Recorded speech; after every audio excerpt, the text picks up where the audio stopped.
folks, it's Sarah with Obadiah's, and today I'm going to do a cooking video for you guys in the Rizzoli ML80 series.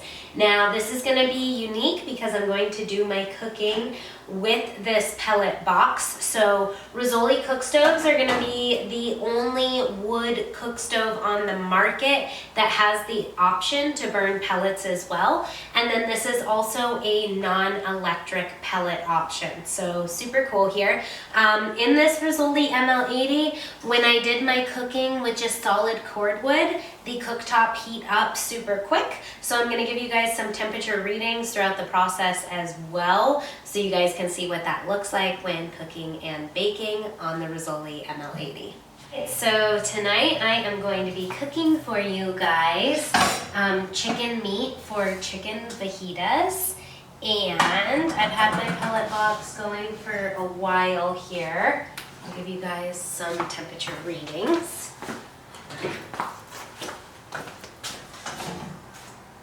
Alright, on our center cook plate, we are now rating a temperature of 707 degrees.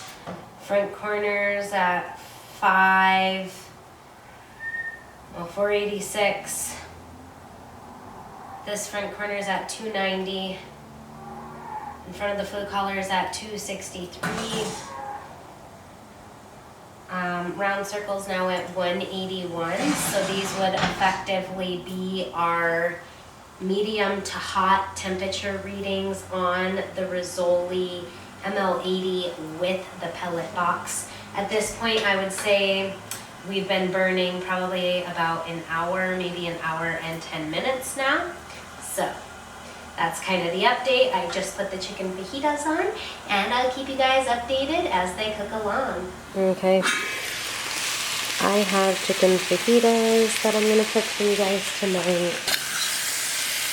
I'm gonna flip them over. Ooh, look at that grilled.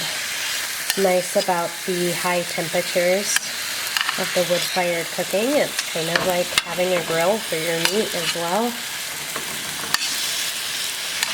Everything is so much tastier. Alright, it smells like my chicken fajitas are done. Oh yes, they look perfect. So I'm gonna go ahead and pull them off the stove and show you guys how it turned out. Looks really good. This is my chicken. Not burnt, grilled, cooked just perfect. Nice and juicy. I really hope that you guys enjoyed my cooking video today. If you guys like my videos, please don't forget, give me that thumbs up. Click the subscribe button in the corner of the channel. Thank y'all for watching. God bless. Have a wonderful day.